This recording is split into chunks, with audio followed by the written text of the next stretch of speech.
Welcome back to 7 Moons Astrology. My name is Sarah Kirby, and today I want to share my tips and tricks for understanding the zodiac in an intuitive, story-like way. I think oftentimes when we're new to astrology, we begin to try to memorize everything, and it can feel very overwhelming because there's a lot of similarities and correlations, and this thing means that thing, and there's symbols everywhere, and it can get to be too much too fast. And so in this video, what I'm going to do is I'm going to describe the zodiac in a story-like way that shows the evolution of energy, the evolution of the houses, the evolution of the signs, to hopefully give you a deeper, more intuitive sense of how to understand the zodiac so that you can interpret your own chart and the transits in a more effective way. Of course, like any language, there is some element of memorization that is required, particularly with the symbols. But when it comes to getting an intuitive sense of what these things mean, this is something that I think is best done from looking at the chart holistically rather than in a piecemeal way. So that's what we're going to do today. And I've got the natal chart up on the screen, beginning, of course, with Aries, the first genesis of creation, the first light. And then there was light. The first fire is Aries, the first fire of self. The baby of the zodiac, correlated to Mars. This is about me, myself, and I, my willpower, my choices, my action. Because in the story of the universe, consciousness made a choice separate from the will of God and created the material universe outside of Eden, the fall from Eden, if you want to take the Christian or Abrahamic way of viewing the story. We make a choice that demonstrates our free will, and we've got the first fire of Aries. So the first house is associated with me, myself, and I, my perspective, my physical body, my choices. Mars is therefore about our choice, our decisions, our actions, our willpower, and that is what Aries is correlated with as well. But once I have myself and my willpower figured out and I realize I can make choices of my own, then I have to go on to Taurus. I have to be more concerned with my material security. I have to be concerned with my resources and my things. So it goes from being about myself to my things. And that's why Venus is the ruler of Taurus, having to do with finances, resources, and material security, which is all of the things that the second house represents. We move on from the things that I started when I first made a choice to sustaining these things for a long term, right? My material security, that's what Taurus is all about. And then when I have my own choices and willpower decided, and then I've got my material security taken care of, I move on to Gemini, and it becomes much more about my ideas. It becomes much more about learning and growing in my community, right? Learning how to communicate with other people. That's why Gemini is about ideas. That's why Mercury is about ideas and communications and the way that the mind works, because it's not just the choices I make, and it's not just the security that I have. Once I've taken care of those things, I'll be freed up to explore the mind and my own ideas. That's what the third house is all about, among other things. Because the third house is also about my local community and my early childhood, because it is the environment from which I learn, which is what Mercury and Gemini are all about. And then when we've got that figured out, suddenly we don't have to focus so much on the mind. We begin to focus more on the emotions with the first water sign ruled by the moon. That's why the moon is correlated to the emotions. This is about not just me, myself, and I, my own material security and my own ideas, but also my family, my parents, my house, where I live, my inner foundation, the support of my family. And that's what the fourth house is all about, the foundation of my inner private life. And once I've got all of that figured out, I'm freed up to play. And Leo is about pleasure. The fifth house is about pleasure, play, success, freedom, openness, optimism. And the fifth house is also about children, because it's about the creative life force of God ruled by the sun. Sun in astrology is the creative life force of God. This is the force by which we create all the things that bring us joy in our life, including children. That's what the fifth house is all about. And once I'm centered in my open heart energy, Leo, from there, naturally, I'll be concerned with service. I will feel inspired to serve.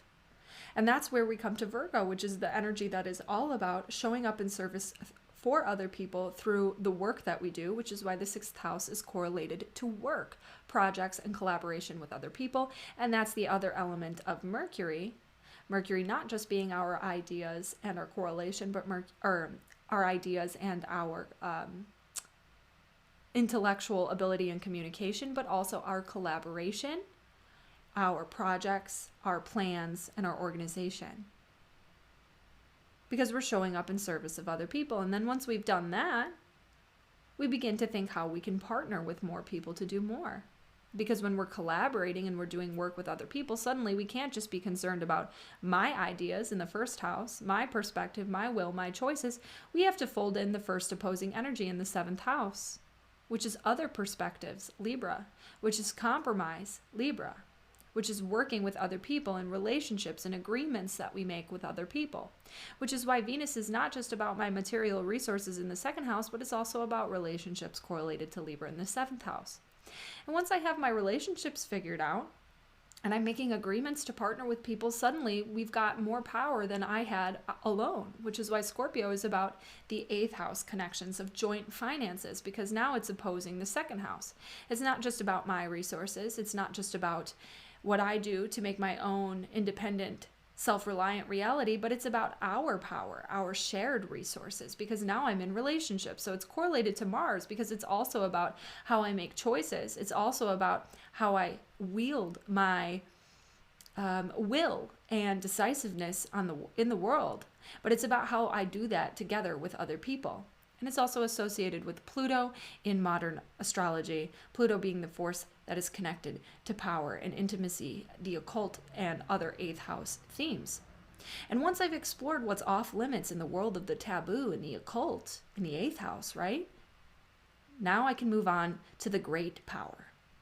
Not just the power of combined forces with the agreements and relationships that I have, but the power that stands above all, which is why Sagittarius is associated with philosophy, higher ideals, morals, ethics, and belief, the 9th house of exploration, adventure, cultures all around the world, religions, right?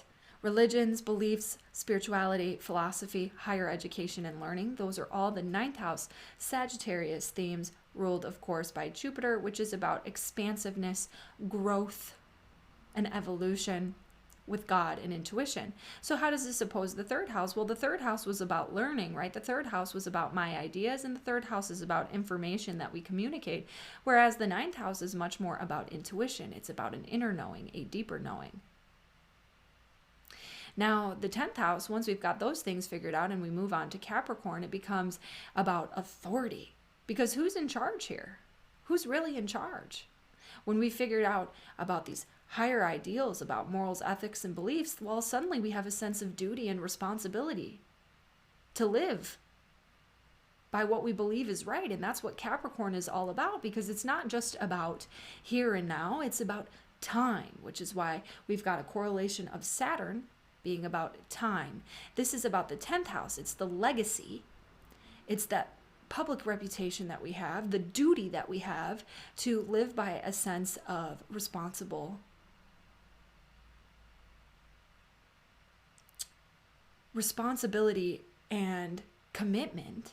That's the other word for Capricorn, commitment to doing the right thing and to living by these morals, ethics, and beliefs that we established here in the 9th house. And it opposes the 4th house here, which was about our inner security and our inner foundation, and becomes much more about our external foundation and the public reputation and the legacy that we leave behind. And then once we've done that, we can begin to think about the future, because it's not just about time, it's about the future. It's about how we innovate, it's about how we evolve, and it's about how we do this in groups so that we can sustain these truths for the long time, which is why Saturn is also correlated to Aquarius, because it's about the ideas that are going to help us grow and evolve over time in the long term. And it's also correlated with Uranus, which is the element of the future, the innovation, and the technology, because once I've got this established here, once I know who I am and who we are together and who we're reporting to with the divine, it becomes about finding like-minded people in groups, which is why the 11th house is associated with social circles, friends, and groups. Connecting with the people who share all of these previous values that we established. So the 5th house was about me and my own creative life force, and the 11th house is about shared creative life force. It's about all of us together in the humanitarian nature of the Aquarius sign. Fundamentally, they have in common the sense of individuality, but here in the 5th house, it's about doing that all on my own, and in the 11th house, it's about doing it together. And once we've realized that we're all really connected at the end, it becomes less about me, myself, and I to begin with, and it goes on to Pisces, which is the great oneness, the great connectedness of us all, the spirituality, and the release into the great unknown. It's what lies behind the veil, is the ocean of consciousness. It's about unity. And it no longer is about me, myself, and I, because we have reached the pinnacle of energy, which is Pisces. We're all connected, which is why the 12th house is about the subconscious mind, because in the subconscious, it's the hive mind that connects us. And it's associated, of course, with Jupiter, because this is another expansive force that's about the divine. And it's also about Neptune, because it's about the dissolution of boundaries and releasing into the unknown. Well, what do we have in common here? If the 6th house was all about getting the details in order and organizing things in a way that allows us to collaborate with people and make a plan and be of service in a way that is very analytical and rational, that's the Virgo energy. The 12th house of Neptunian energy is about doing that through creative intuition. Pisces is about creativity and imagination, and imagining what we can create together, imagining what we can't see, and coming to a subconscious and intuitive understanding of that which cannot be seen in a concrete way. That's the 12th house energy. And then, of course, we start all over, because once we dissolve into nothingness, again, we will be born again, anew, as an individual. If this is about confusion, this is about decisiveness, right? So it's not that one is better than the other. It's that it's a cycle that is constantly repeating, and it tells a story all the way around. And so one of the best ways to get a grip of astrology in a truly intuitive way is to tell the story, the way that Aries evolves to Taurus and the way that Taurus evolves to Gemini. But not just that, it's about the way that Aries is opposed by Libra and the way that Taurus is opposed by Scorpio, and so on and so forth. Because what is at the middle of an astrology chart? At the middle is me.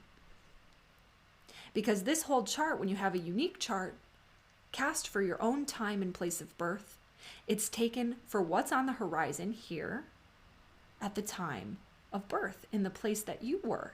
You are at the center here. This is where Earth is in the full picture of consciousness. And therefore, the best way to integrate and balance your energies,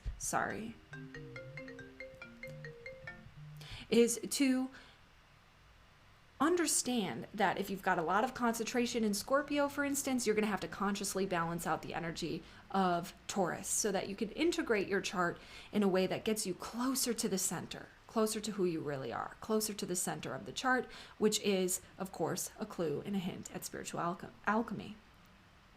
So I think that this is a great way of thinking about astrological charts that can help you kind of recall better the planets that are associated, the houses that are associated, and the signs that are associated as you begin to interpret and mix these energies as you see them play out in your own natal chart and in the present day transits. It's about combining the influence of everything together in an intuitive way to give you an interpretation. So hopefully this helped you. If you like this video, leave me a comment below and tell me what you learned. And thank you for watching. I'll see you in the next one with energy.